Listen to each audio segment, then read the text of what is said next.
Hey, Feminist Frequency listeners, we would love you to join our podcast community on Patreon. That's patreon.com/femfreak. Like, she's been attacked for her appearance a lot, especially like hoop earrings and red lipstick. And I'm like, yeah, hi. Right? Yeah, I know this. Were you watching this going like, I don't remember shooting this scene, but I have said these exact things and worn that exact shade.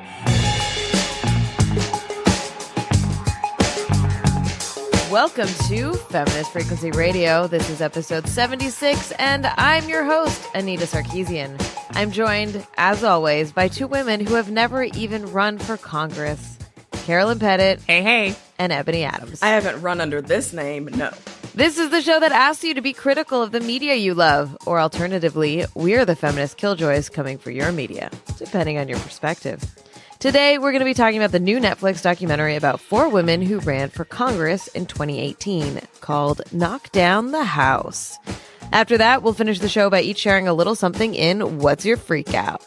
Let's get to it. Hello, everyone. Hey. How is everyone? I'm doing well. I feel like we all haven't talked in a while. Yeah. Cool. This is the real good content for our listeners. Sometimes you just, listen, we're meeting people where they are. Sometimes you're peppy. Sometimes you just, you show up and you deliver what you can. Sometimes the pizza's not hot. You know, it's exactly like that new Burger King ad that recognizes that we have different moods sometimes, and that's just part of being human, right? Sometimes you want to go to Burger King and order yourself a pissed meal. Who doesn't want that? Wait, that's real? Yes. Wow. Yes. Oh my God. It's this amazing commercial. I mean, like, it's so weird. It's like Burger King doing this, like, we get you, fam. We know how hard it is just be a human being in this crushing world. But it's like, you're fucking Burger King. You underpay your employees and overwork them. And I mean, you are part of the problem. Don't do this. But there's so much social media now from so many companies and corporations. It's all about that wants us to feel like they are compassionate and like they have feelings. And like, man, corporations do not care about your feelings. They do not. Yeah, and it doesn't matter how many 24-year-old social media managers you have, sort of representing your company's voice in a way and going viral. Like, you, Burger King, are not a person.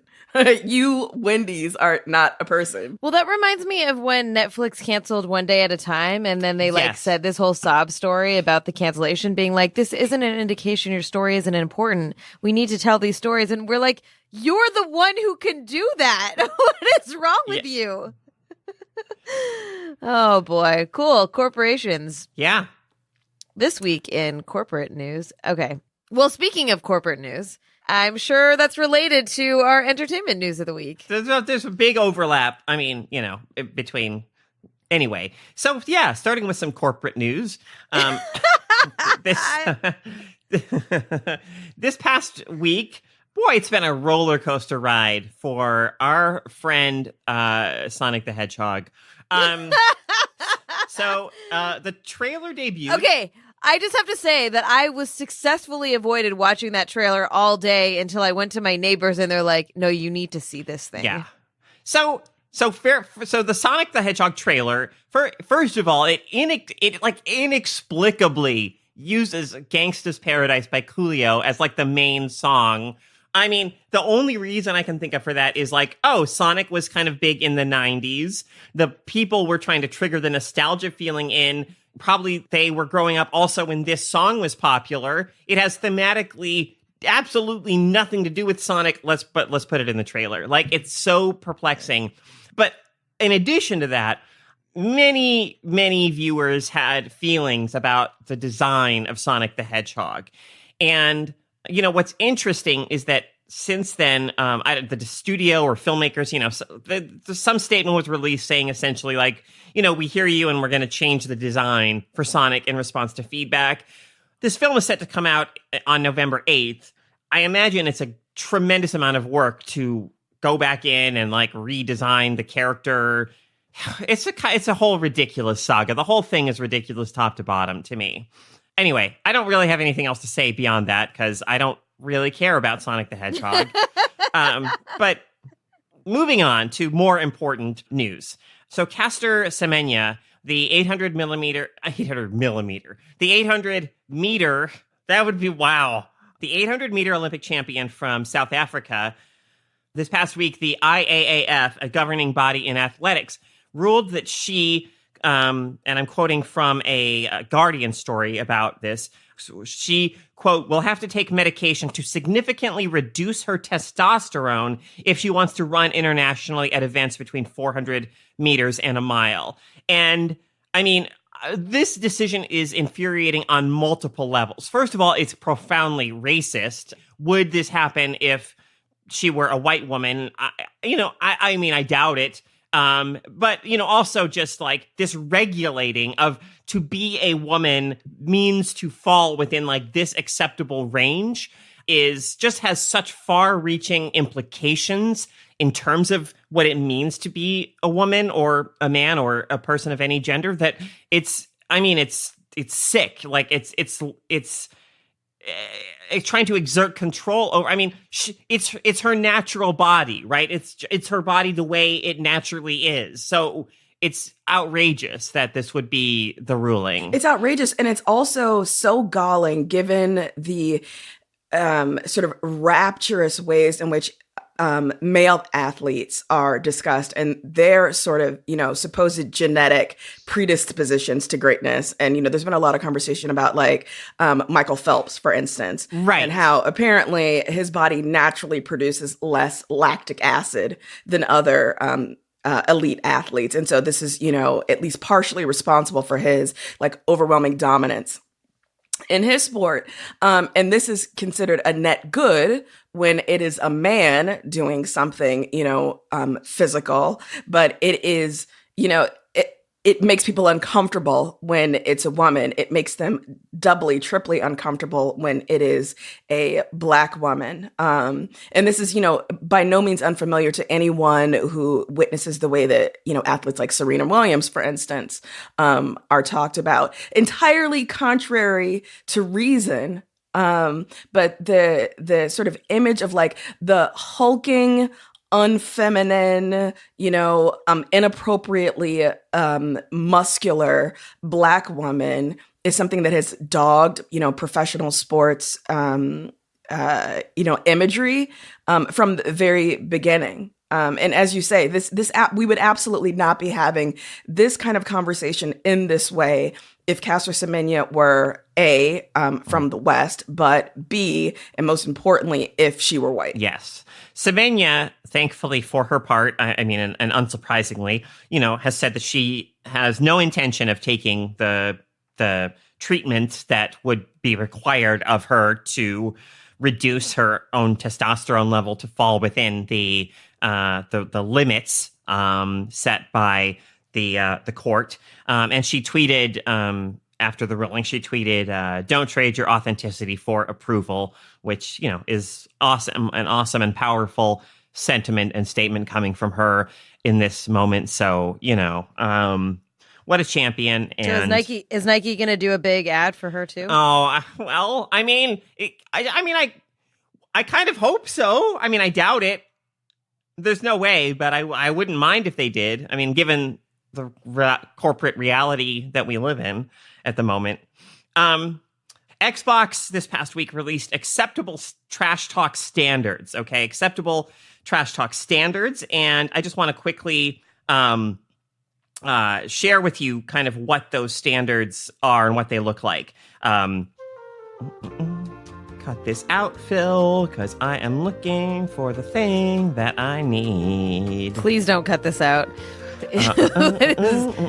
Add some good hold music here. All right, here we go. I'm going to share with you like the acceptable version of a trash talk statement and then the unacceptable version of a trash talk statement. And their release, it doesn't have any actual profanity or threats in it, but what it does have is in brackets, like it'll have the word profanity or the term sexual threat in brackets. So, okay, so acceptable trash talk.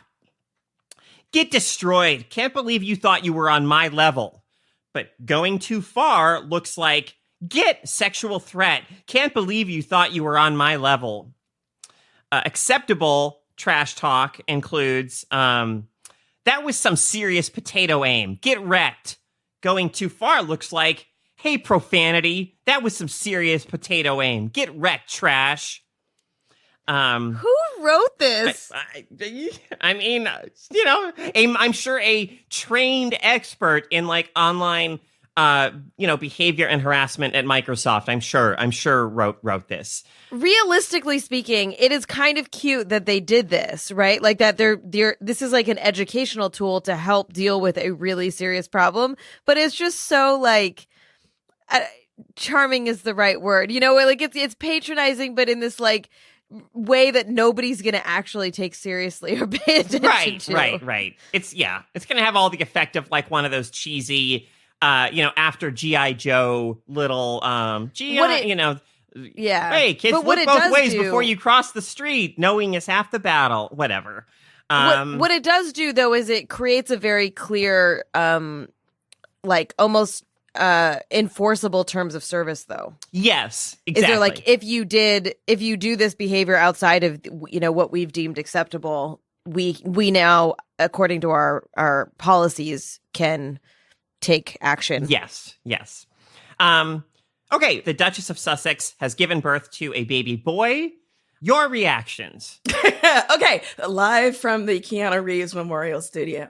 I do not care about the British royal family. But I have to admit, if I were held with my feet to the fire and forced to care about this family, I would find it easier, I guess, to give a shit about Meghan Markle for obvious reasons, particularly given the British and weirdly American press's sort of like vilification of every decision that she makes, right? But yeah, so I won't lie, there is a small part of me that's like, I don't really care, but if there was going to be a royal baby, that I'm going to be forced to have an opinion on, it absolutely is going to be this mixed race royal baby. So, if I decide to stand, it's going to be little, Jamal Walter Windsor. Is that the kid's name? No, just but make that up? I'm free to consult if they want to come to me. I've got a list starting with Malik, and really happy to offer my opinions. I'm sure they would love that. We are actually like we're one removed from her. How so? Like, right. We know people that know her. Oh, for real? And I haven't exploited this connection yet? I know. I'm just saying, if you want to like pass through the grapevine your name suggestions, I'm sure she'd love them. All I'm saying is I looked high and low. Think my wedding invitation got lost in the mail, because I was pretty sure she wanted me there. When you posted about this morning, Ebony, I was like, did time just go really quickly, or was this like? No, I feel like they have the baby first. Like, what's going on? But we have like femme freak friend, one of our board members who is like obsessed with the royal family. Obsessed may not be the right word, but certainly carries a lot of interest for the royal family. And so whenever there's some half-baked like royal gossip, I pretend to care, but really I'm just interested in her take on it. So I had to pop up this morning. I know that this board member knows that the baby was born. She probably got a Google alert set up for that shit. Sorry, but before we move on, there's one last news item that I really have to squeeze in here. Y'all are lucky that I didn't spend the entire news on this final item.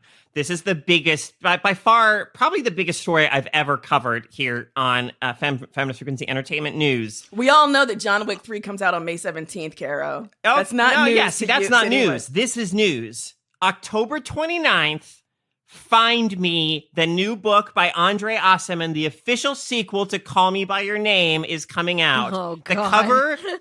The cover has been released. It is so Carol's going to have to beautiful. take the entire month of October, possibly November off as well to, prepare emotionally and then recover emotionally. Yeah. I mean, the cover itself already evokes that like Italian, kind of countryside villa feeling. And I'm just like, I want to go to there. So extremely excited. Find Me, the sequel to Call Me By Your Name, the book sequel, coming out October 29th. I have a really important question, Carolyn. Okay. How many items of fruit are involved in the sequel? Well, that's, we exist in a spoiler culture now, Anita. I don't know if you know that. Like, people were really worried about Endgame spoilers, Game of Thrones spoilers, but I don't think there's a bigger potential spoiler than the answer to that question. So I'm going to really try to not find out until I read the book for myself. And if you don't know what we're talking about, go back and listen to our episode on Call Me By Your Name. And a movie-going experience, I didn't know if I was going to make it out alive, to be quite honest with you. Ebony, it was greatness. It's pure cinematic greatness. And Ebony, struggles with that. I do. Anyway. Yeah. I was going to do a lovely transition about people in power, but now that we've ruined it with fucking peaches, I have no transition. I can't. Nope, got nothing. All right, let's move on to the main for this week. And since we're a podcast known for our great transitions, we're really letting the fans down. I mean, we do try when it is available to us to do a transition, but we don't put any effort into it. Hey, listeners, we love that you're tuning into our show where we deliver intersectional feminist analysis of pop culture every single week. You can help us keep bringing this sharp, honest, and sometimes funny analysis to you by joining our podcast community on Patreon. In exchange for your dollars, we've got some perks like early access, weekly bonus episodes, AMAs, and an amazing community that hangs out on our private Discord server. So please consider joining us at patreon.com/femfreak. In 2018, a historic number of women ran for Congress. Knock Down the House is a new documentary by filmmaker Rachel Lears that follows 4 of those campaigns. Each of them women going up against established and well-funded male incumbents, and each of them outsiders, not just because they're women, but because of their desire to challenge aspects of the political establishment. So there's Paula Jean Swearingen of West Virginia, who's tired of seeing coal mining destroy the health and lives of people in her community. Cori Bush of St. Louis, Missouri, who champions economic and racial justice in the wake of Mike Brown's murder. Amy Villela of Las Vegas, who has become a Medicare for All activist for really heartbreaking reasons, and Alexandra Ocasio-Cortez, who you've probably heard of. And if you haven't, I don't know what to tell you. Well, check out this documentary. So a very early moment in this documentary, I think, is so insightful. And actually, in some ways made me think of you, Anita, because this is also something that you've very often had to just deal with and think about. We see Alexandria Ocasio-Cortez getting ready in a mirror to just go do a thing. And she says, for the benefit of the documentary, the camera, she says, getting ready for women requires so many decisions about how you're going to present yourself to the world. And she talks about how for male candidates, there's 2 or 3 basic options that they just choose from, and it's done. It's very straightforward and simple, but she has to think about so many different things, about what her makeup and her fashion and everything is going to convey to potential voters. And just already I was like, oh my God, I'm overwhelmed already by the thought of this process. I could never. Yeah, and she's there's a million reasons throughout this film that I could never do a thing like this. Right? She this isn't covered in the documentary because it doesn't cover things that happen after, being elected and from the time that they stopped shooting. But she's been attacked for her appearance a lot, especially hoop earrings and red lipstick, and I'm like, yeah. Hi. Right? Yeah, I know this. Were you watching this going I don't remember shooting this scene, but I have said these exact things and worn that exact No, actually, shade. there is a...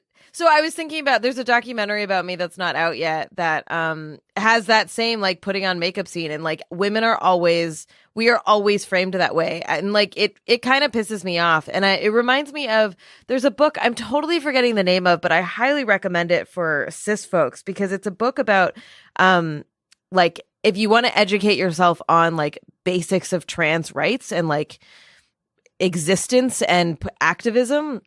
And the author talks a lot about how whenever she's filmed for things, she's like, no, you can't film me putting on makeup. I'm not going to prove to you that I'm female enough by being by being a part of this sort of stereotype of what it means to be feminine or to be female. And I always think about that. And I always think about that whenever I see these shots. And like, I get why documentarians do it, but I also am kind of like, cool, we put makeup on. Like some of us put makeup on. It's such an important connection to a larger theme in the documentary, which is about showing emotion as well, and sort of these things that are marked as being feminine, right? So feminine markers like showing your appearance, showing a particular kind of like polished, acceptably feminine appearance, showing visible emotion. Like these are marked as sort of like feminine signifiers. And so they are weaponized against women such that you have to perform them and demonstrate them to a certain extent, but you are not allowed to transgress a certain sort of arbitrary line, right? And so the fact that we see the women in this documentary visibly, audibly, breaking down at certain moments is in itself a radical act. And, there's a moment in the documentary where I believe it's Paula Jean Swearingen who's talking about a response she got from someone at a campaign event where this dude says to her, you can't cry. To cry shows weakness. You have to be a bitch and you need to go back to your constituents and be like, I'm your bitch. But to show that emotion, marks you as something weak, equals feminine. And that's a problem. And so for these women to be like, no, part of the problem has been that, our elected officials are so far divorced from our everyday lived experiences. And we don't actually get to see the humans, who we have invested with this tremendous power. So it's a problem that we don't see people cry. Like not individually, whether, Kamala Harris cries versus Buttigieg. That's not the issue. It's, sort of like social expectation as a whole that we really need to unpack. Yeah. And, I have to say, just so personally, my personal experience watching this film, because on some level I've sort of thought about just in the abstract, like what would running for office be like? So you see them doing the legwork, right? You see people like going door to door, knocking on doors, canvassing, just doing all this like really grassroots, really like, like with the fact people. That AOC is working as a waitress and a bartender for at least at the very beginning of her campaign. So hitting the streets, talking to people, and then having to schlep to the restaurant and like, lug huge buckets of ice up. I was like, I don't have it. This is not in my ministry. There's no way I could do this.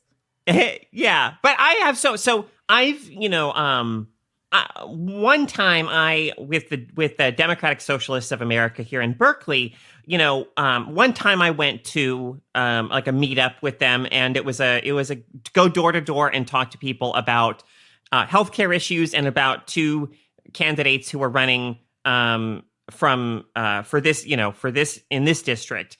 And I, was so like paralyzed and like nervous just doing that. I mean, I'm scared of people to begin with already, partially because I'm trans and I never know how total strangers are going to react. But, I was watching this and I'm like, oh my God, I have so much admiration for even like the most kind of like basic level, but super like hard and intensive work that goes into running a campaign like this. The nitty gritty that they're responsible for. So we see Amy Villela making fundraising calls, and we're not talking about, calls like for $100,000 or $50,000 or whatever. She's calling people for $25, $50, just like dialing for dollars, and the hard work that is, and those small successes that are absolutely necessary for this campaign, but that are so exhausting. And the thing that kept coming to mind as I was watching this documentary is the aphorism: if you want to get something done, give it to a woman who's already doing something, right? So we have these women. I think the three of them, AOC is not married and does not have children, but I believe the other three women are all straight women, and they are all married, partnered with men, and have children. And, most of them have, jobs and other things going on in their lives. But then we also see Amy Vilela like cleaning up her campaign office.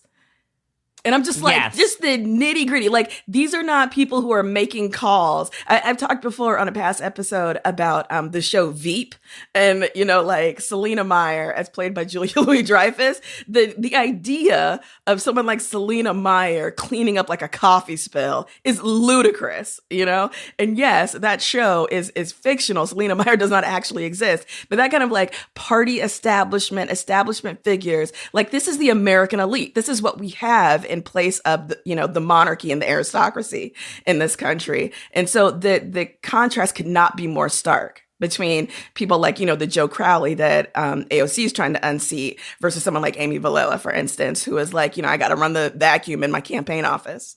Yeah, I think they did a really good job. I didn't actually know the full story of who AOC was trying to oust here. And I thought that this did a really, really good job of showing that story of like just how powerful this guy is and getting that moment where they realized that on another campaign, Joe Crowley gave them money in order to try to make sure that the primaries that came before the New York primary, the new folks wouldn't succeed. Like the sort of behind the scenes sort of money throwing around in order to influence is so powerful and so strong. And it's not just something that happens in Veep or whatever, like it's very real. And so watching her and her whole team, AOC and her whole team be like, no, we're going to take this dude on when everyone's like, how? Like, why do you think you can do that? And just the idea of like, yes, we're doing this to win. And there's this line that she says, like, we're not just doing this to like for symbolism. We're doing this to win. I thought was really powerful. But at the same time, the symbolism of it is very powerful as well.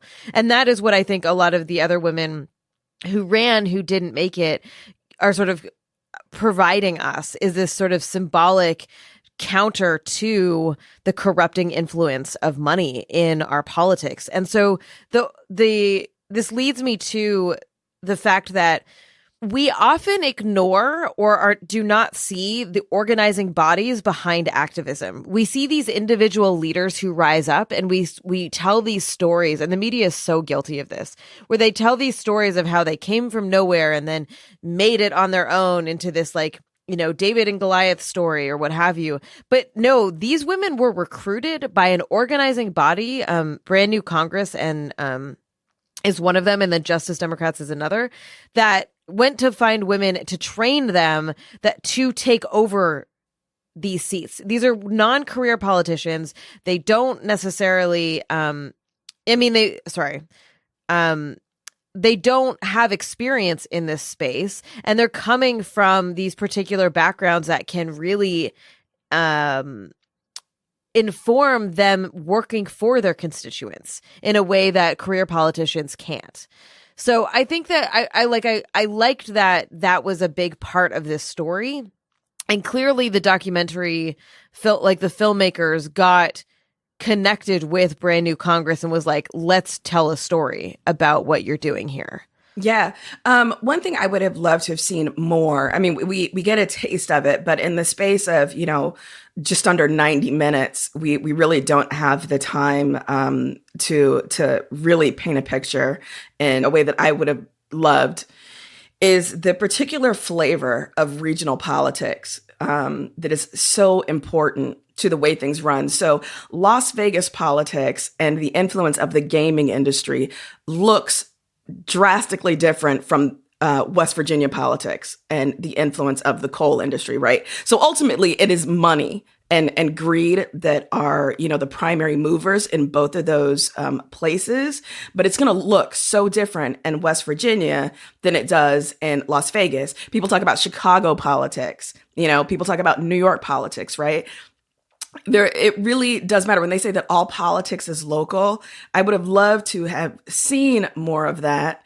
And, as I said, I recognize it in the space of 90 minutes. There's no way we could have gotten a really sort of comprehensive overview of what it means for someone like Paula Jean Swearingen, the daughter of a coal miner, to run in a place like West Virginia, like who is she truly up against? It's not just Joe Manchin and the West Virginia people who are named, the establishment politicians who are named, but who are those people and who are behind those people, such that this is such a huge thing that this woman has chosen to run. When her mother says, I'm scared for my daughter, like people who go up against the coal industry, sometimes they just disappear.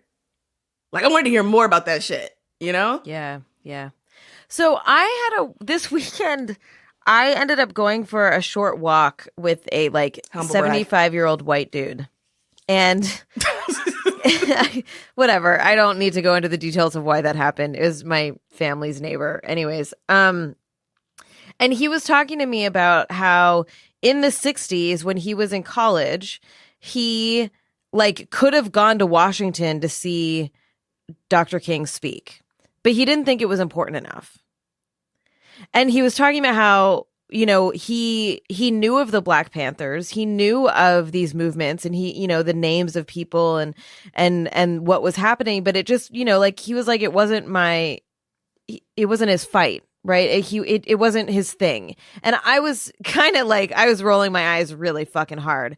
And I was thinking, and I said to him, I was like, I mean, I wasn't going to go into this whole thing with him, but I was like, stuff is happening now. The same stuff is happening now. So what are you doing? You're retired. Do something. Not that I necessarily need old white men to do anything, but I bring that up because there was a line in this documentary by one of the sort of elder activists that said, the time is always right to do right. Yes. And that hit me. Mm-hmm. That really hit me. And not because I don't do activism, but that is such a clear, concise way. I think it was a quote from Dr. King. It was the fierce urgency of now, and the time is always right to do right. Yes, yeah, that hit me too.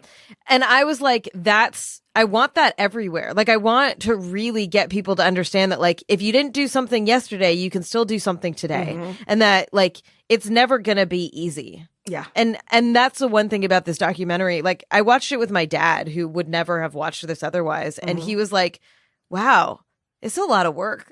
Yeah. And you walk away from this being I was like, he's like, why don't you run? I was like, hell no. I could never do what they did. Mm-hmm. It's just to put yourself out there, to be in a room that auditorium with 50 people in it. Yeah. Every single person you talk to matters. And we don't really, it's such a hard thing to get our heads around. And, anyway, I thought that there was a lot of moments in this that were, full transparency. I didn't want to watch this, and I would never have watched it if Carolyn and Ebony didn't both be like, no, we need to talk about this, because this is not my whatever. But I got really emotional in a lot of parts of watching this, and not necessarily because my opinion has changed about anything, but because watching these women believe in their conviction and be under all circumstances, no matter what, we are taking on these beasts, was really, really moving. And the amount and sacrifice, it's really moving. And there was one moment that I thought was really kind of interesting and revealing, where we see Amy Vilella's in her car, driving, and she says to the camera, she says, they're calling me a Marxist. I don't even know what a Marxist is. I loved that. And that was so it's, good. It's because and it's so interesting because, right, a person like Amy Villela doesn't, she has not been in politics her whole life. She doesn't think in, she is there because she cares about, Medicare for all, and she cares about making sure that families don't go through what she has gone through. It's, very easy to understand.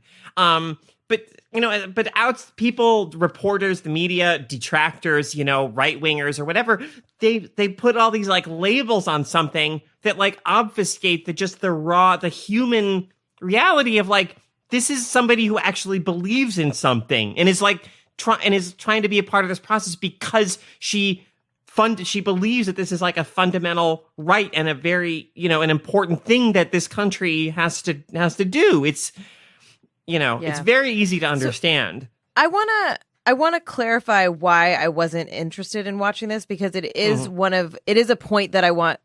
It'll make clear the sort of very cynical point that I want to bring up. I'm not invested in representational politics. That is not where my activism lies. I'm very glad that people do that work. I think that who is in power has an impact, as we have seen. But at the same time, I think the system is deeply flawed, and whoever you put in power is going to be a part of that power structure. So the folks who are like live and die and breathe by Obama or Clinton or any Democrat who's in office, they have done horrible things while in office, because that is part of how the system operates. And so for me, I would like to see an entirely new political landscape and a new political system that is much more just and equitable. So because of that, it's hard for me. Like, I don't know who's running as a Democrat right now. Like, I'm not paying attention to the daily grind of that. I will, I'll pay attention when it gets distilled down into the next election, but I'm not spending 2 years of my life stressing about this. About this. You know what I mean? Like, this just our political system here is fucked up. So I say that because while without a doubt it is incredibly exciting and exhilarating and motivating to watch these women talk about issues that we're like, yes, Medicare for all, yes, racial justice, yes, abolish ICE, right? Like, support working class folks, like all of these things. They are about to enter an establishment. So you tell me, in 10 or 15 years, are they still going to be able to hold on to this excitement and politic? And to me, I don't think they are. I think that once you become a politician in our current system, you're fucked. And it doesn't mean that they shouldn't do it. And it doesn't mean that we don't absolutely need those voices in these spaces. But we can't forget that we have to have activists on the outside pushing constantly to make sure that our politicians are listening to us.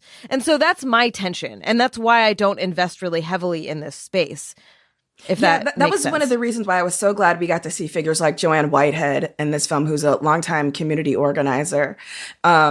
Because we see that it is these people who, without being anointed by, the political kingmakers, have said, I'm going to learn about what's going on in my community and how to affect that change. And I'm going to watch the ways in which my community is being, well served or ill served. And I'm going to help make a difference on the local level. So we see, people like Joanna Whitehead. We see, I'm blanking on the name of the community organizer in St. Louis, but we see these people sharing the wisdom that they have accrued, over decades of doing this work.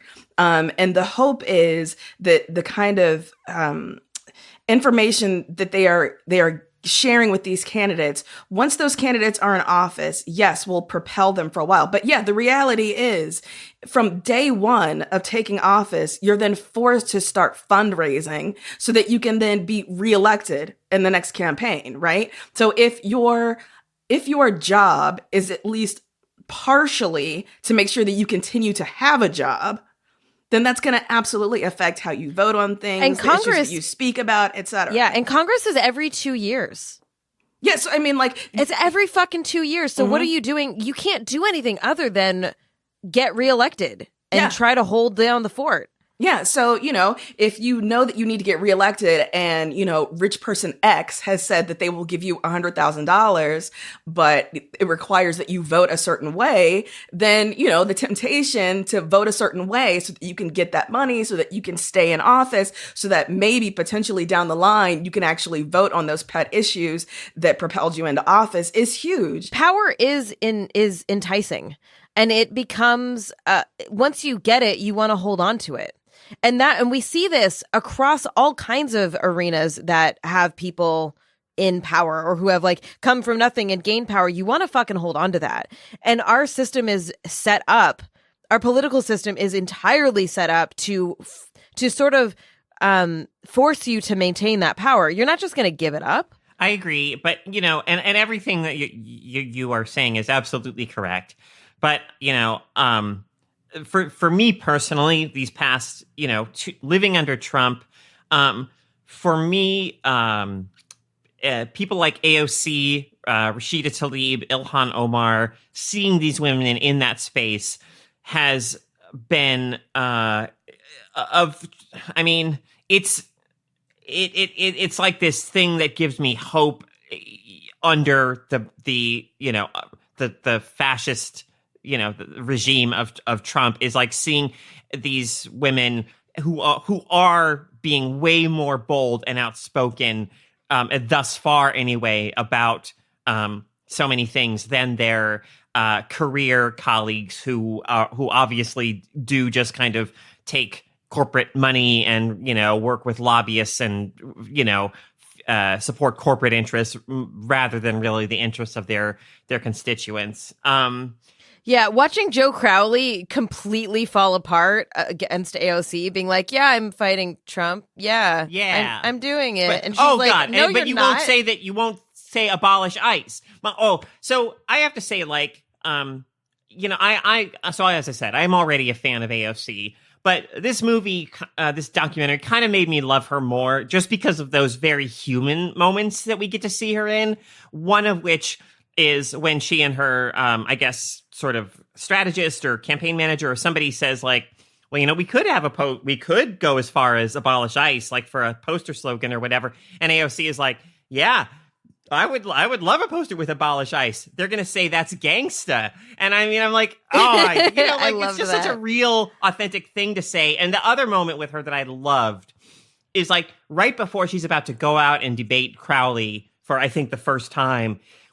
She's obviously, of course she's nervous. Of course she is. And we see her kind of doing this self-talk, this like ritual. She's saying like, she says, I need to take up space, which is so powerful because as women, we are so trained, so kind of conditioned to not take up space, like or to feel bad for taking up space.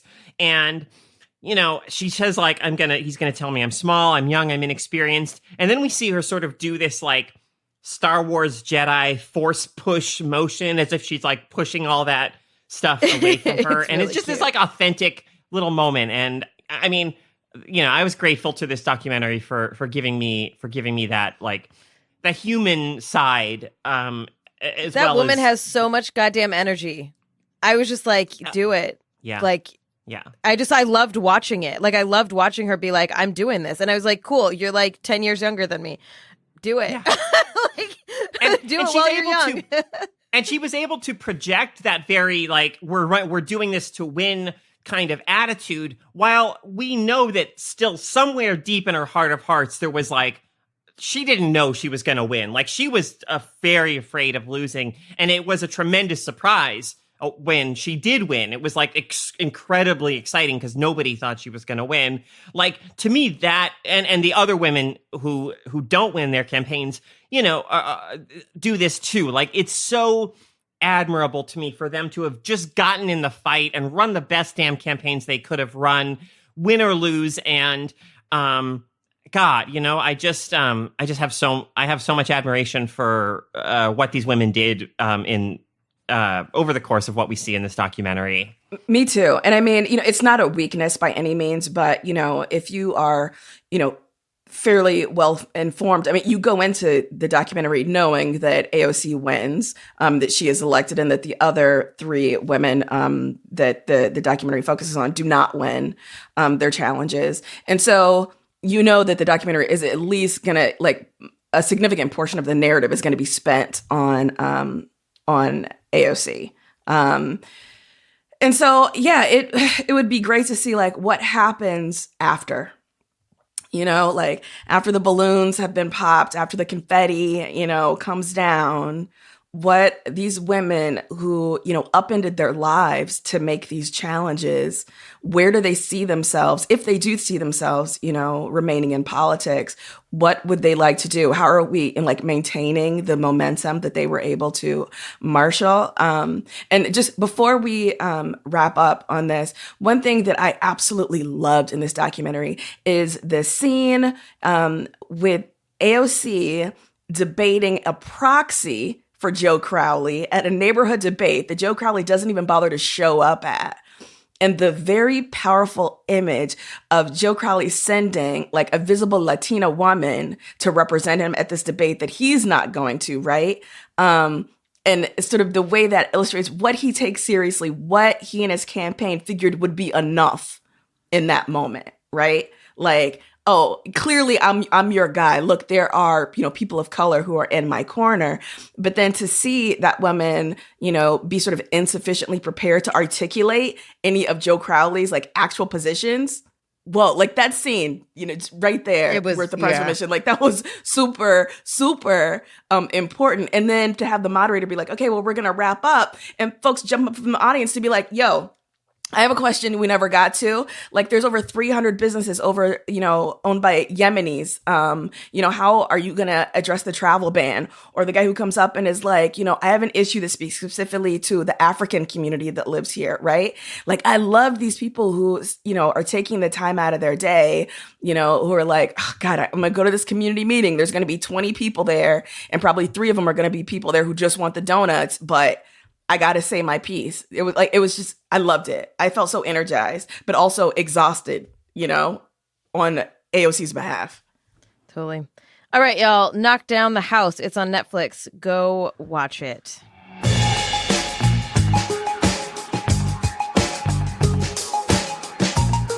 All right, it is time to talk about what's been thrilling us, moving us, upsetting us, or infuriating us this past week. That's right. It's time for... What's your freak out? Carolyn, you want to get us started? Sure. I have to be honest. I feel like your freak out was in your entertainment news. Oh, yes. I mean, definitely. Like, that is, I am so hyped. There is nothing I'm more excited about right now than Find Me, the sequel to Call Me By Your Name. But, I was actually doing the thing that I think we've all been, guilty of at one point or another of during the show, like thinking like, wait, I don't have a freak out. What's my freak out going to be?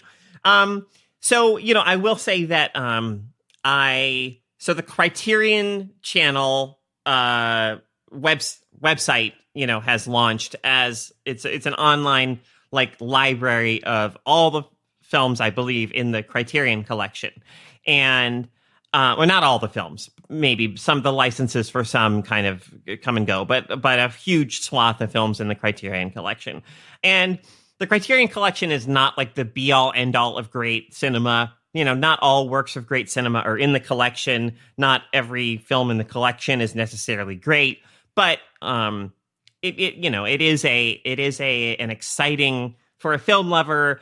It is exciting to have access to so many films by well-respected, important, filmmakers. And so I've watched a few films on there.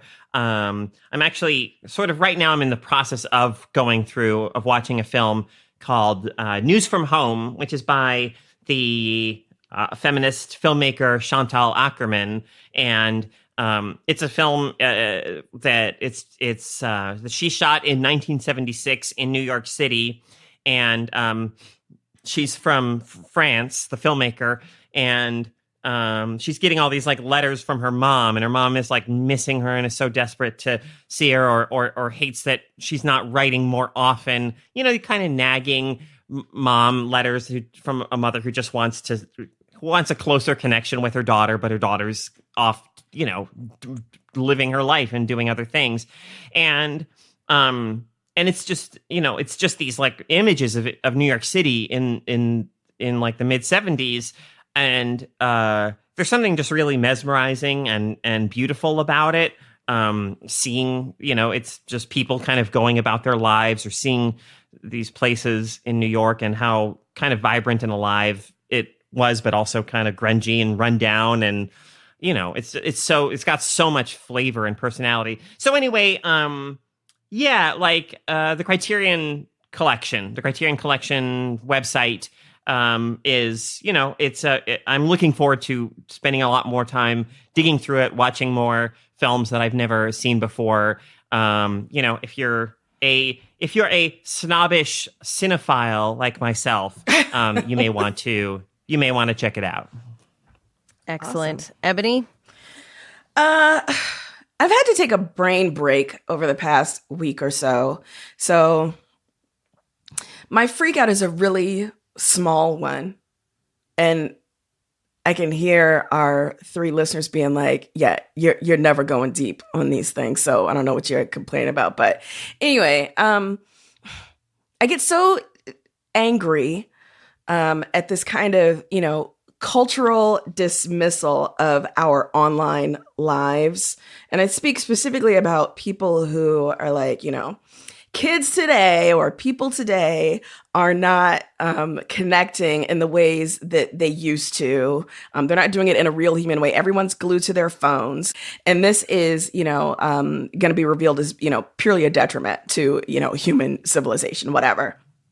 Completely eliding the ways that people are finding community, are finding connection online, which is a way for me to talk about how I've become obsessed with this Reddit channel called Hobby Drama.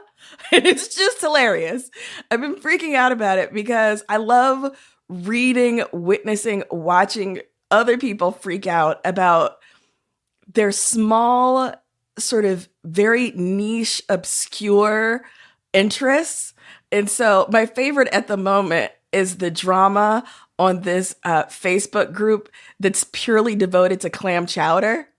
And the ways, the ways in which like these horrific board wars have, begun and been sustained among people who just wanted to get together to talk about clam chowder. And you would think, what could possibly cause people to lose their minds about clam chowder? But you will find out. So I am recommending the Reddit channel Hobby Drama. Check out the clam chowder threads because there are multiple ones. And so it's blowing my mind. But yeah, it was a perfect sort of thing for me to relax into this week because I couldn't really take on much more. Like sometimes you just have to close down all your inputs. And so I had a close down input week. I look forward to opening them back up later. Sweet. I have like quarter-sized freakouts because I didn't have any. So here we'll go real quick. So 4 quarter-sized freakouts. Well, I have 3 quarter-sized ones. So I have a 3/4 of a freakout. Okay. I think on one of the episodes that we did that never got released, I talked about Little Sim's new album, Gray Area. She's a rapper from London, and her album is great. I probably spoke much more at length about it at the time, but I already did it, and it's in the ether. So go listen to that album. 2, Lemonade, Beyonce's wonderful, amazing album is on Spotify. So I've been listening to it again and it's still fucking amazing. So that's great. Go listen to that again. And 3, I finally started watching Street Food, which I think was Ebony's freak out a while ago. And it's delightful, as are food shows that I love. So there you go. You got 3 for the price of 0.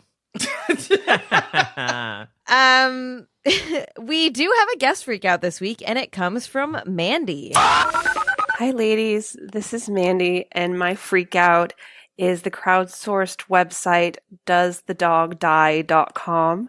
I started using it to see if animals would die in films because I found it was, very upsetting. But recently, it's become actually a site that lists multiple triggers for folks, including suicide, self-harm, for me, car crashes. And you can look up most films and see if it has any of these categories in it, which makes it really useful if you have any trauma related to all sorts of things. So they did get advertisers lately, but that means that they expanded the site quite a bit, and they don't frame it in terms of trauma so much as emotional spoilers, but it's still been a really useful resource, especially for those of us who do have some pretty less common triggers. So thanks so much. Have a good week. Thank you so much for sharing that. That sounds like an awesome resource. We will link it in our show notes. If you want to submit your own freak out, it might make it onto the show. So just head over to feministfrequency.com/freakout. That's FREQOUT.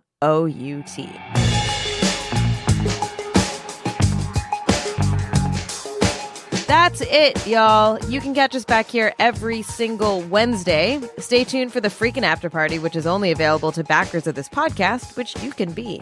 Just head over to patreon.com/femfreak. If you're enjoying the show, please rate and review us on iTunes. And when you are sitting in your war room trying to get into Congress, be like, hey, just take a quick break from this very important work and tell your friends to listen to this cool podcast.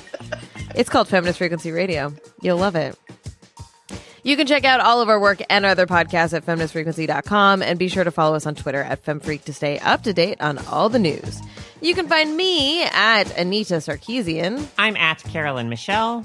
I am at I Don't Want to Debate You.